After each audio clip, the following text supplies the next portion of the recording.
Seorang lelaki dan wanita maut akibat ditikam di bahagian badan di Taman Nona Guar Cempedak, Yan, Kedah malam tadi. Jasad wanita 28 tahun ditemukan dalam kereta Proton Wira di hadapan sebuah rumah, manakala mangsa lelaki 30 tahun berada di atas jalan di taman perumahan berkenaan. Cemburu seorang lelaki itu sangat bahaya, apatah lagi jika hati sudah dikuasai rasa gila yang hilang pertimbangan. Ada lelaki sanggup bertindak di luar kewarasan hingga membunuh orang lain semata-mata kerana tidak mampu menerima kenyataan. Kalaupun gila talak, janganlah sampai melukakan insan lain yang tidak berdosa. Jodoh itu sudah ditetapkan oleh Allah Subhanahu Wa Taala. Janganlah terlalu kalut hingga merosakkan hidup sendiri dan orang sekeliling. Lebih baik bertenang, buat lek, buat peace. Ikuti kisah ini.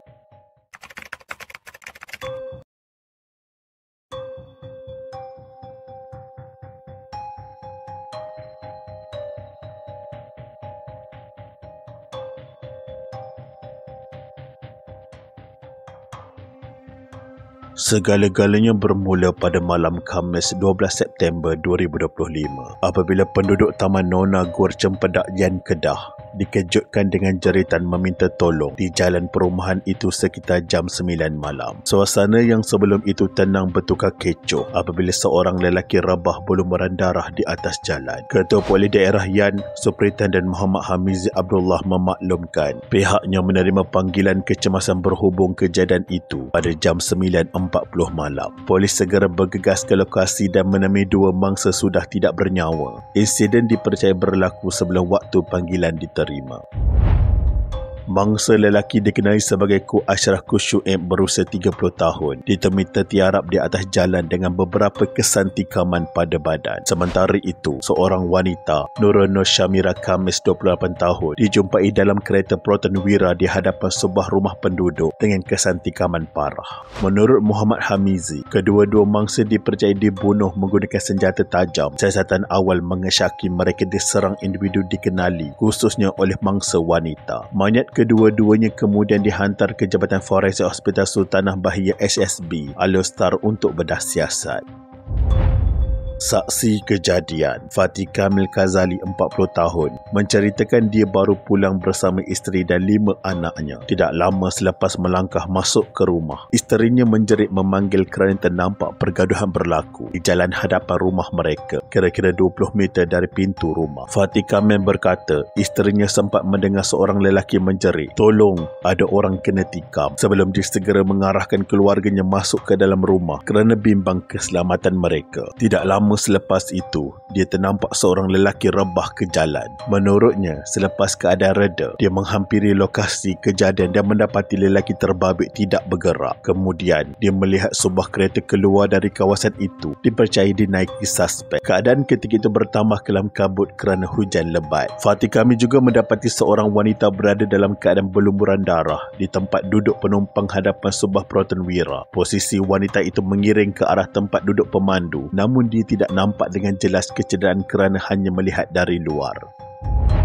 Pasangan mangsa dipercayai mempunyai hubungan rapat. Ku Ashraf difahamkan seorang peniaga telefon bimbit di sebuah pusat beli belah di Alostar. Bapanya memberitahu arwah sempat pulang sebentar ke rumah sebelum keluar semula pada malam kejadian. Dipercaya untuk menghantar telefon kepada pelanggan. Bapa Ku Ashraf yang berusia lewat 60-an tidak dapat menahan sebab ketika ditemui di lokasi sekitar jam 1.40 pagi. Dia berkata, arwah adalah anak yang baik dan harapan keluarga. Dia tidak menyangka malam itu menjadi kali terakhir melihat anak lelakinya yang keluar dengan alasan sekejap. Sementara itu, bapa kepada Nur Shamira Khamis Abdul Rahim 55 tahun berkata anak sulungnya itu tinggal bersamanya di Sungai Petani selepas bercerai dengan bekas suami setahun lalu. Menurutnya, Nur Shamira mempunyai 2 anak kecil hasil perkahwinan terdahulu. Khamis dimaklumkan mengenai tragedi itu oleh jirannya sekitar jam 2 pagi selepas polis datang ke rumah. Dia berkata tindak balas suspek sangat kejam kerana sanggup menikam anaknya serta teman lelaki hingga maut. Dia percaya kejadian berpunca daripada perasaan cemburu. Katanya lagi, hubungan anaknya dengan Ku Ashraf direstui keluarga. Malah, pasangan itu merancang untuk berkahwin selepas rumah mereka di Selama Perak siap dibina. Namun, impian itu tidak kesampaian kerana kedua-duanya dibunuh dengan kejam.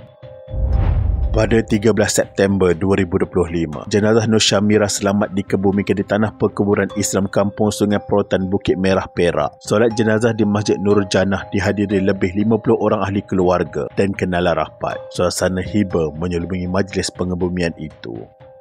Polis Kedah giat mengesan bekas suami kepada wanita yang ditemui maut dengan beberapa kesan tekaman di Guar Cempedak bagi membantu siasatan kes itu. Dalam insiden jam 9 malam semalam, mangsa dan seorang lelaki ditemui meninggal dunia di lokasi kejadian.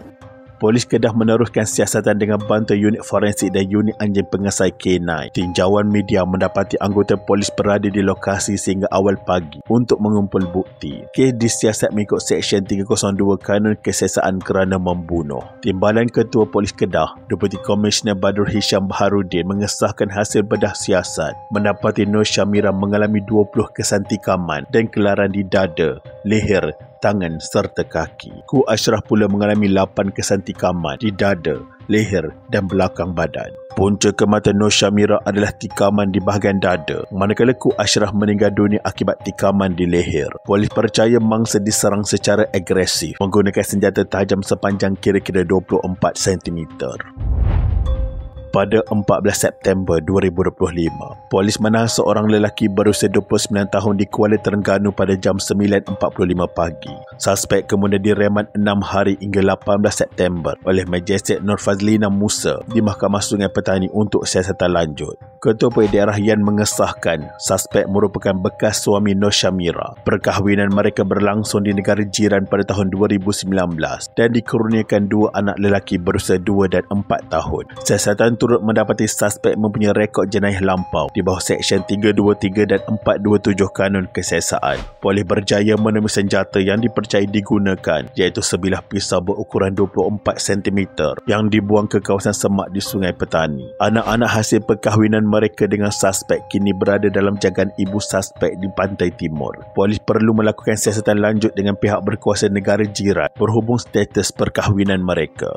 Peguam suspek Abdul Hayy Salim mengesahkan anak guamnya ditahan di tepi jalan berhadapan sebuah kedai di Kuala Terengganu. Suspek berada dalam keadaan baik dan tidak mengalami kecederaan ketika ditahan. Sehari selepas tangkapan, polis masih menyiasat motif sebenar pembunuhan ini. Bagaimanapun, berdasarkan maklumat awal, ia dipercayai berpunca daripada cemburu selepas mengetahui hubungan Nur Syamira dengan Ku Ashraf yang bakal disatukan dalam perkahwinan. Peristiwa ini meninggalkan kesan mendalam kepada keluarga kedua-dua mangsa. Ayah Nur Syamira menuntut keadilan ditegakkan segera terhadap pelaku. Dia berkata, kehilangan anak sulungnya dalam keadaan tragis amat memedihkan. Lebih-lebih lagi apabila ia melibatkan unsur dendam dan cemburu. Kes ini ada beberapa kejanggalan dalam penyiasatan. Menurut bapa mangsa, Nur Syamira adalah janda anak 2. Tapi menurut pihak polis, Nur Syamira ditikam oleh suaminya angkara cemburu.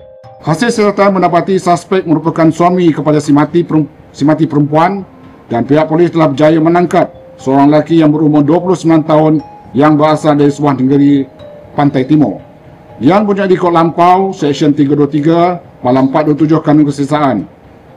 Motif kejadian dipercayai disebabkan suspek lelaki cemburu dengan si mati perempuan kerana mempercayai si mati perempuan mempunyai hubungan sulit dengan si mati lelaki. Jadi yang betul polis ke keluarga mangsa. Berakhirlah 2 nyawa di tangan seorang lelaki. Sampai gila talak hingga sanggup buat sebegitu rupa. Apa yang ada dalam pemikiran kau sampai gila macam ni? Hingga sanggup hapuskan masa depan orang lain dan keluarga mereka. Puas ke hati kau dapat buat macam ni? Dulu masa kau punya, kau abaikan, kau tak hargai. Sekarang bila dia dah jumpa lelaki yang boleh bahagiakan dia, kau jadi gila talak seolah-olah dia tidak berhak untuk bahagia. Gila punya orang. Semoga Allah Subhanahu Wa Taala mengampuni segala dosa-dosa mereka. Al-Fatihah.